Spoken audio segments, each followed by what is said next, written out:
Semua kembali berjalan seperti dengan biasa. Setelah pernikahan Nadine, tentu saja kembarannya itu sudah tidak tinggal lagi di rumah ini. Muel juga sudah mulai menanti waktu masuk kuliahnya. Menghabiskan waktu dengan belajar ekstra mengenai pengelolaan bisnis yang memang sengaja diperintahkan langsung oleh kakeknya. Malam itu Mami datang ke kamar Muel secara tiba-tiba. Wanita parubaya itu terlihat bimbang ketika hendak mengatakan sesuatu kepada Muel. "Ada apa, Mi?" "Gak ada, sayang. Mami hanya sedang kepikiran sama sesuatu," Andrea membalasnya dengan sebuah senyum kecil. "Mami bohong." Muel segera menjawabnya tanpa menoleh. "Cek, anak ini. Mami hanya merasa agak aneh aja. Setelah Nadine menikah dan tinggal bersama dengan suaminya, Mami merasa jauh dan sedih sekali." Muel menghela nafas jengah. Kalau memang Mami masih tidak rela, kenapa Mami melepas Nadine begitu saja? Bisa saja tidak Mami restui pernikahannya itu.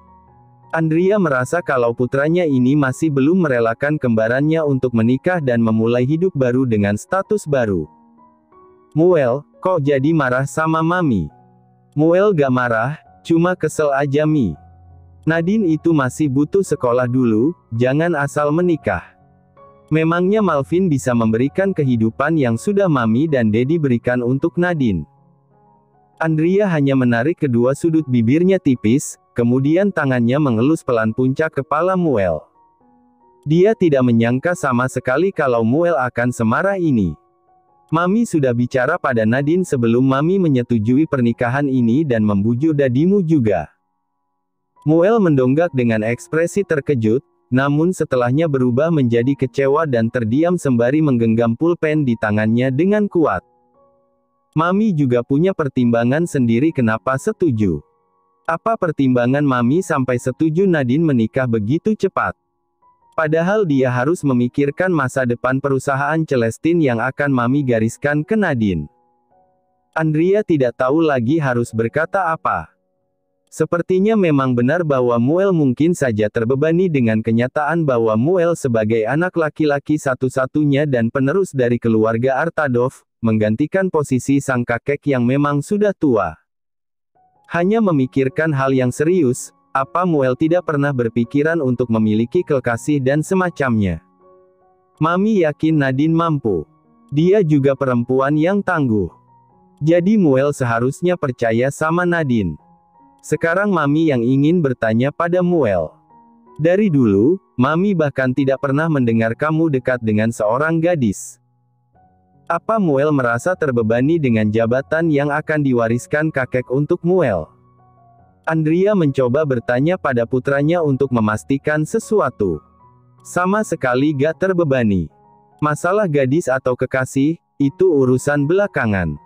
Muel juga sudah memiliki seseorang di hati Muel." Andrea tampak terkejut, namun berusaha untuk menyembunyikan rautnya supaya Muel tidak curiga padanya. "Mami tidak pernah melarang Muel untuk dekat dengan gadis manapun. Kenapa tidak Muel kenalkan pada Mami?" Muel menghela nafas, sepertinya dia sudah bicara terlalu jauh. Akan sangat berakibat buruk kalau sampai sang Mami mengetahui sesuatu dan Muel malah mengalami kerugian setelah ini. Belum saatnya. Mami jadi penasaran. Siapa sih yang sudah berhasil membuat anak Mami yang sekeras es ini bisa mencair? Muel terkekeh pelan karena menungnya, ucapan Mami terlalu berlebihan. Es apanya, jelas-jelas Muel adalah manusia. Mami terlalu hiperbola. Lagi pula Muel mau memberikan yang terbaik untuk pujaan hati Muel, kalau sudah tiba waktunya Mami akan tahu sendiri. Tentu saja Andrea malah semakin tertantang setelah mendengar ucapan dari putranya. Siapa sih yang berhasil membuat putranya ini sampai sangat berambisi untuk segera mengambil posisi sebagai penerus? Mami tidak pernah lihat kamu dekat dengan gadis manapun kecuali Lily sama Damara. Seketika respon Muel membuat Andrea merasa kalau mungkin saja Muel memang memiliki perasaan di antara Lily dan Damara. Mami tertawa puas setelah melihat reaksi Muel yang langsung salah tingkah, bahkan telinganya yang putih itu berubah menjadi merah karena sepertinya Andrea memang siu. Sistem memang bisa menebak siapa gadis yang berhasil membuat Muel jatuh cinta. Kalau sama Lily, Mami rasa itu tidak mungkin. Atau jangan-jangan sama Damara. Muel berdecak sebal setelah mendengar ucapan maminya. Itu semua salah. Lagi pula Mami gak mau segera kembali ke kamar. Sebentar lagi Dedi pasti pulang dan Muel gak mau Dedi ngomelin Muel karena menahan Mami di sini. Andrea berdecak sebal. Siapa sih yang ngajarin Muel begini sekarang? Muel gak pernah berubah kok. Cuma Nadine aja yang punya pemikiran menyimpang dari keluarga kita. Muel, jangan berkata seperti itu tentang Nadine. Bener kok. Andrea geleng-geleng kepala melihat tingkah Muel yang sepertinya semakin hari semakin terlihat menyebalkan. Hilang Nadine, ternyata Muel yang menggantikan. Meskipun memang benar apa yang diucapkan oleh Muel saat ini. Bertepatan dengan Muel yang berkata demikian, terdengar dari kejauhan sana James memanggilnya. Kan, apa Muel bilang? Andrea menggeleng kecil. Iya, kamu benar. Mami sih gak percaya. Setelah itu Andrea pamit untuk menemui James. Muel yang melihat kepergian sang mami hanya geleng kepala. Entah mengapa dia merasa dadinya terlalu berlebihan seperti itu. Entahlah sepertinya Muel tidak sadar kalau dia juga bertindak demikian ketika berhadapan dengan seseorang yang spesial untuknya. Saat Muel mulai bersiap untuk tidur, kedua orang tuanya yang tidak lain adalah James dan Andrea. Keduanya justru terlihat masih segar, bahkan Andrea terlihat sedang berpikir dengan serius. Kenapa sayang? Suara serak berat itu terdengar seksi, hal tersebut membuat Andrea menoleh dan terkekeh. Kamu sengaja membuat suaramu terdengar seksi begitu kan? Omelnya. Tidak. Ini memang benar-benar suaraku. James malah panik karena Andrea menatapnya dengan kesal ditambah curiga. Ah sudahlah. James terkekeh gemas. Kamu masih aja gemesin ya, padahal mungkin saja sebentar lagi kita punya cucu dari Nadine. Cek, jangan bahas itu dulu. Nadine boleh menikah, tapi untuk punya anak aku gak maksa. Apalagi usia Nadine masih cukup muda, lebih baik dia bersenang-senang di masa mudanya dulu. Iya, aku salah. Kali ini Andrea menatap serius ke arah James. Benar-benar serius sampai James tidak bisa memalingkan wajahnya karena masih terpesona dengan wajah sang istri. Bagaimana menurutmu kalau kita menjodohkan Muel dengan Damara? Hal tersebut sontak membuat James terkejut. Pria parubaya yang masih terlihat sangat tampan itu tampak bingung. Kenapa kamu berpikir untuk menjodohkan Muel dengan Damara?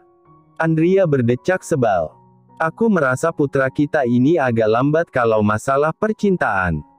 Dia sudah mengakui sendiri kalau dia menyukai seorang gadis. Tapi Damara bahkan mirip anak laki-laki. Terdengar helaan nafas gusar dari wanita yang berhadapan langsung dengannya saat ini. Kenapa kamu menyebalkan sekali? Tidak kok, aku tidak mungkin seperti itu sayang. Buktinya sekarang kamu malah semakin menyebalkan. James memilih untuk menyerah. Melawan Andrea sama saja membuatnya merana.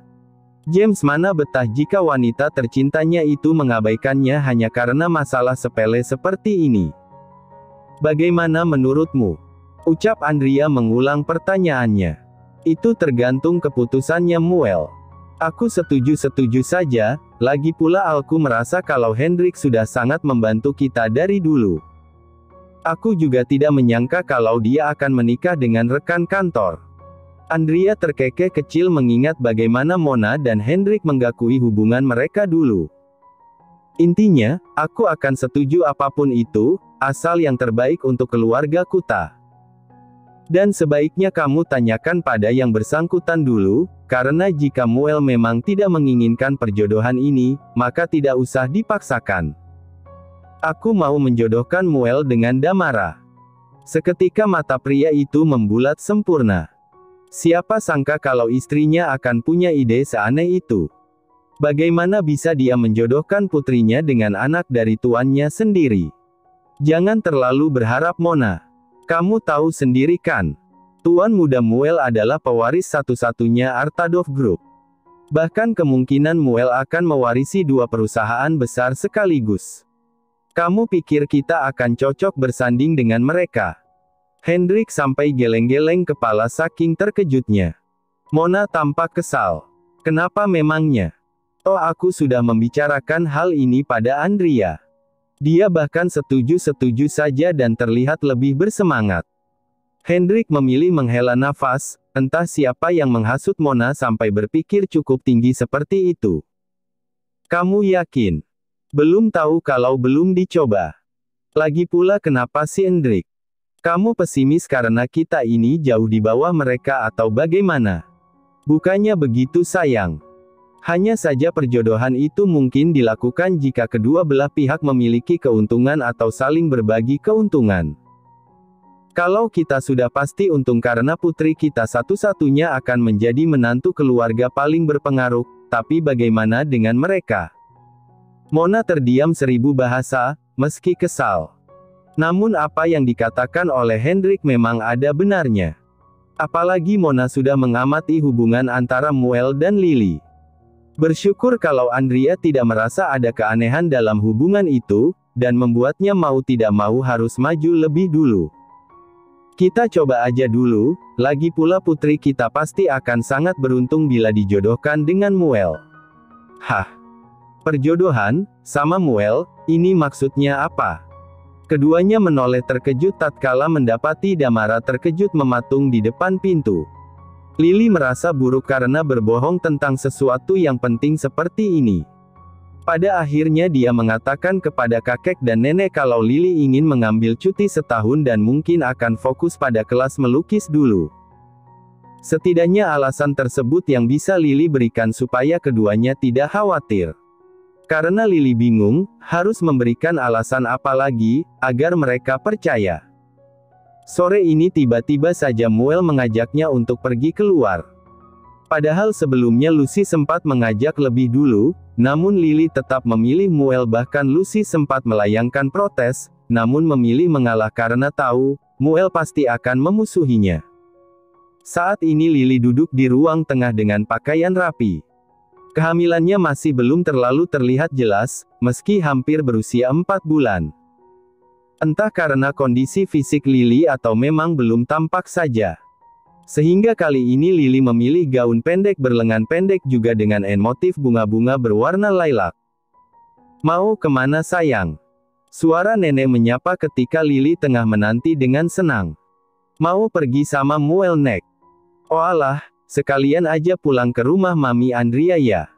Soalnya nenek sama kakek ada pesta perayaan bisnis sama Om Maxi. Lily tahu Om Maxi kan? Lily menganggukkan kepalanya, dia merasa senang Om Maxi jarang bertemu dengannya. Kalau sampai bertemu, Lily suka bergidik ngeri sendiri. Baik Om Maxi, maupun Papa sepertinya mereka memang orang-orang yang sibuk. Tidak butuh waktu lama Muel sampai dan kini sedang berpamitan dengan nenek. Muel tampak semakin tampan dengan pakaian kasualnya dan rambut disisir rapi. Siap? Tanya Muel setelah membukakan pintu untuk Lily. Gadis itu membalasnya dengan sebuah senyuman. Sepertinya ada hal yang membuat Muel senang, sehingga tiba-tiba memberikan pesan kalau dia akan mengajak Lily keluar.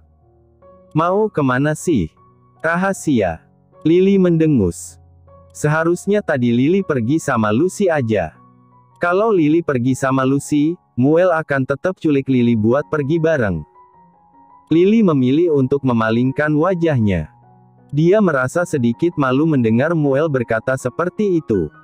Mau bagaimanapun juga, pertahanan Lily harus dikuatkan.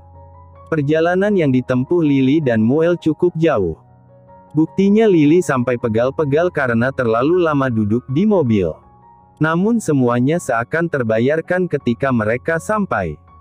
Bahkan Muel tersenyum menyambut ketika dirinya keluar lebih dahulu kepada Lily yang baru saja keluar dari mobil. Lily tidak pernah menyangka sama sekali kalau ternyata Muel akan mengajaknya pergi ke sebuah tempat yang bahkan belum pernah Lily kunjungi sama sekali. Sejauh matanya memandang menatap hamparan ilalang luas yang benar-benar indah dan memanjakan mata. Bahkan di ujung sana Lily dapat melihat danau. Benar-benar pemandangan yang dia pikir hanya bisa dilihat melalui imajinasi dan kartun-kartun. Bahkan langit senja seakan sengaja menambah kesan keindahan yang ditawarkan oleh tempat ini. Senyum Lily mengembang, tanpa sadar Muel justru memotret pose ketika Lily tersenyum dengan begitu manisnya. "Muel, tempat ini cantik banget." Muel tersenyum kecil. Sepertinya hal ini masih belum cantik bagi Muel. Lily berdecak sebal. Memangnya Muel mau secantik apa, sampai-sampai tempat seperti ini saja masih belum cukup bagi Muel. Secantik Lily. Seketika pipi gadis itu merona malu. Memalingkan wajah adalah jalan ninja Lily. Apalagi dia merasa aneh ketika Muel tiba-tiba mengajaknya ke tempat ini. Muel hanya tersenyum melihat respon Lily. Ada hal yang membuatnya tidak bisa mengatakan sesuatu yang dia tahan. Dia masih punya banyak hal untuk disiapkan, maka membawa Lily ke tempat ini adalah salah satunya. Muel tahu tempat ini dari mana? Dari internet, jawabnya jujur. Muel menarik tangan Lily untuk duduk di sampingnya. Rerumputan liar yang terasa halus dan tidak menusuk menjadi permadani mereka hari ini. Rambut pirang Lily sengaja dicepol ke atas, membiarkan angin sepoi-sepoi mulai membelai lehernya dengan lembut. Kedua muda-mudi yang diam-diam di mabuk asmara itu menikmati kegiatan mereka dengan hikmat. Berada di samping seseorang yang spesial tentu saja tidak kalah dari apapun. Mulai hari ini dan seterusnya, tempat ini akan menjadi tempat rahasia kita. Lily terkekeh pelan. Tempat rahasia bagaimana? Hanya Muel dan Lily yang mengetahui tempat ini. Tapi kata Muel tempat ini Muel ketahui dari internet. Bukannya akan banyak orang berkunjung ke sini. Muel hanya tersenyum penuh arti.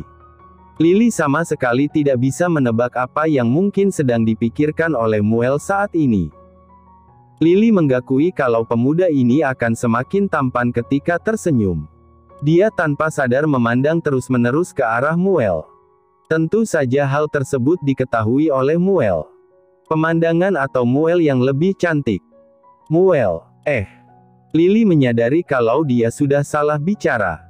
Dia segera menutup mulutnya dan menunduk. Dia bahkan bisa mendengar kekahan yang entah kenapa seperti sedang mengejek Lily saat ini. Gadis itu menoleh dan memberikan Muel tatapan tajam. "Muel," keluhnya. Muel menggeleng pelan. Iya, maaf ya." Tiba-tiba saja pemuda itu merebahkan kepalanya di pundak Lily. Sontak hal tersebut membuat Lily seketika menegang, namun tidak butuh waktu lama, Lily kembali relaks. Terkadang Lily berpikir, apakah hubungan ini sebatas sepupu semata atau bisa dibilang lebih dari batasnya? Kenapa Muel bersikap seolah-olah Lily adalah kekasihnya? Lily tidak bisa digantungkan seperti ini terus-menerus. Dia takut berharap, tapi hatinya memang sudah melakukan apa yang menjadi sumber ketakutannya. Setelah Nadine menikah, rumah rasanya sepi. Seketika pikirannya yang sudah terbang setinggi langit langsung jatuh begitu saja.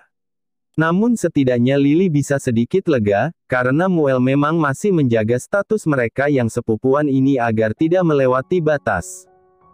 Muel kesepian karena Nadine ya. Padahal Nadine malah bilang ke Lily kalau dia senang akhirnya bisa bebas. Pemuda itu mendonggak dengan tatapan kesal. Serius dia bilang begitu? Lily menganggukkan kepalanya, karena Nadine sendiri yang bercerita ketika di grup chat mereka. Dia bilang sekarang dia tidak perlu takut kalau pulang kemalaman, karena Mami dan Daddy mungkin tidak akan memarahinya. Tapi, entah kenapa Lily merasa kalau sekarang dia sudah keceplosan secara tidak sengaja, dengan memberitahu Muel. Muel menghela nafas pasrah. Terserah dia sajalah. Yang penting suatu saat nanti, ketika Mami meminta Nadine untuk mengelola Celestine Group, maka dia harus melaksanakannya. Lily yakin kok, Nadine pasti bisa melakukannya. Pemuda itu terkekeh kembali sembari perlahan menoleh. Siapa sangka jarak wajahnya dengan Lily justru terasa sangat dekat. "Li, tahu gak? Lily segera menjauh ketika menyadari kedekatan antara dia dan Muel. Apa balasnya setelah itu? Muel gak akan pernah ngelepasin sesuatu yang sudah menjadi hak milik Muel. Lily terdiam dengan raut wajah serius, sembari memproses kata-kata dari Muel. Muel, hal itu terdengar sangat memaksa. Pemuda itu tersenyum penuh arti sebelum mendekat dan berbisik tepat di telinga Lily. Muel gak peduli, bahkan ketika Mami dan Daddy menentang, jangankan Mami dan Daddy, bahkan ketika semesta menentang, Muel akan mempertahankan apa yang sudah Muel tandai menjadi milik Muel. Saya ingin mengambil hak asuh anak saya. Rio secara mendadak meminta Andrea dan James untuk bertemu. Untuk informasi saja, kemarin saat pernikahan Nadine dilaksanakan, Rio turut diundang namun hanya hadir sesaat. Sangat sulit untuk bertemu dengan kalian berdua. CEO perusahaan ternama yang bahkan masing-masingnya masih bersaing secara bisnis. Rio tersenyum sinis. Maafkan kelancangan saya yang bertamu tanpa diundang seperti ini. Karena kalian yang mempersulit saya untuk bertemu dengan putri saya. Andrea menghela nafas jengah, dia tidak menyangka kalau Rio bisa maju secepat ini. Padahal dia hanya iseng dan berharap bahwa butuh waktu lama bagi Hilton Group untuk bangkit. Siapa sangka, justru ketika perusahaannya merger, Hilton bisa bangkit dari keterpurukan. Rio, saya minta maaf kalau hal ini belum bisa saya putuskan. Kenapa Andrea? Bukannya saya sudah menepati janji, kalau kamu akan memberikan apa yang selama ini kamu ambil dari saya, ketika saya sudah berhasil membangkitkan kejayaan perusahaan saya. Tampang pria parubaya itu sungguh frustasi. Dia merasa marah karena dikhianati. Tidak seperti itu. Lalu seperti apa maksudnya Andrea? Potong Rio dengan cepat. James berdehem dengan cepat. Dia tidak ingin Rio berulah di rumahnya, mengganggu ketenangan dan kedamaian keluarganya. Kalau boleh jujur, James ingin Rio membawa Lily saja, tapi kalau dipikir-pikir juga Rio tidak berhak sama sekali atas Lily. Kamu mungkin bisa lebih tenang Rio. Karena ada hal yang kamu tidak ketahui tentang Lily maupun Riley. Seketika wajah Andrea berubah pucat, dia menghela nafas karena mendengar James yang langsung masuk ke inti pembicaraan. James, tegurnya. Memangnya apa yang salah? Seharusnya kamu beritahu saja dia yang sebenarnya, jangan sampai membuat keduanya terluka. Sebelum Lily mengetahui siapa Rio dan terlanjur menyayangi Rio. Apa yang dikatakan oleh James memang ada benarnya. Apalagi saat ini Andrea terlihat memikirkan dengan serius. Sementara Rio masih duduk di tempatnya tanpa beranjak. Tatapannya mulai menatap curiga, karena baik James maupun Andrea terlihat sedang menyembunyikan sesuatu. Sebenarnya apa yang terjadi? Apa yang kalian sembunyikan dariku tentang Riley? James berdecak sebal. Seharusnya kamu tanyakan itu pada mendiang istrimu sebelumnya. Siapa sebenarnya ayah kandung dari bayi yang saat itu di rahimnya? Maksud kamu apa James? Suara pria itu bergetar, tampak wajahnya berubah pucat. Siapa sangka setelah itu mereka malah melihat Muel dan Lily yang baru saja kembali entah dari mana. Lily tampak terkejut melihat kehadiran Rio di rumah ini, begitu juga Andrea yang tak kalah terkejutnya. Dad, Mi, nenek sama kakek minta Lily menginap semalam di sini, ucap Muel sebelum menarik Lily untuk pergi, namun langkahnya terhenti ketika mendengar suara bariton milik dadinya. Muel kamu boleh pergi, tapi biarkan Lily di sini. Tentu saja Muel tidak akan membiarkan Lily sendirian begitu saja. Gadis itu juga tampak bingung dan takut di saat yang bersamaan. Papa. Muel tidak sengaja mendengar gumaman lirih dari gadis di sampingnya. Dia segera mengajak Lily untuk duduk di sampingnya. Sementara itu Andrea terlihat menghela nafas. Rio, tolong jangan ganggu keluarga kami lagi. Sepertinya saya memang harus memberitahu kamu hal ini, sebelum semuanya menjadi rumit. Katakan. Rio juga penasaran, namun firasatnya buruk akan hal itu. Ketika menatap wajah putrinya, Rio hanya bisa berharap apa yang dia dengar dari Andrea bukan hal yang dia takutkan. Lily, dia sama sekali bukan putri kandungmu. Tentu saja ucapan Andrea membuat mereka yang sedang berada di ruang tamu mendadak tegang. Suasana berubah sangat serius dan mencengkram. Lily lebih terkejut lagi, padahal dia sudah sangat senang dan merasa kalau Papa Rio adalah papanya. Tapi bagaimana bisa? Sekarang Mami Andrea justru mengatakan kepadanya kalau pria yang selama ini dia anggap papa, memang bukan papa kandungnya. Gadis itu tanpa sadar membiarkan bulir bening perlahan-lahan jatuh mengenai pipinya. Muel yang berhasil menangkap ekspresi Lily, segera membawa gadis itu untuk pergi menjauh. Muel gak bisa biarin Lily di sini. Mungkin Mami bisa menyelesaikannya dulu. Andrea menganggukkan kepalanya paham. Iya El, kamu ajak Lily pergi saja dulu. Lily hanya diam ketika Muel membawanya untuk pergi menjauh. Sementara Andrea menatap dengan serius ke arah Rio. Setelah kamu mendengarnya, apa kamu masih ingin mengambil hak asuh Lily, yang bahkan bukan putri kandungmu? Terima kasih sudah menonton, guys. Jangan lupa klik like jika kalian menikmati cerita ini, subscribe untuk update konten seru lainnya, dan tinggalkan komentar di bawah tentang apa yang kalian pikirkan atau cerita apa yang ingin kalian dengar selanjutnya. Dukungan kalian sangat berarti. Sampai jumpa di video berikutnya.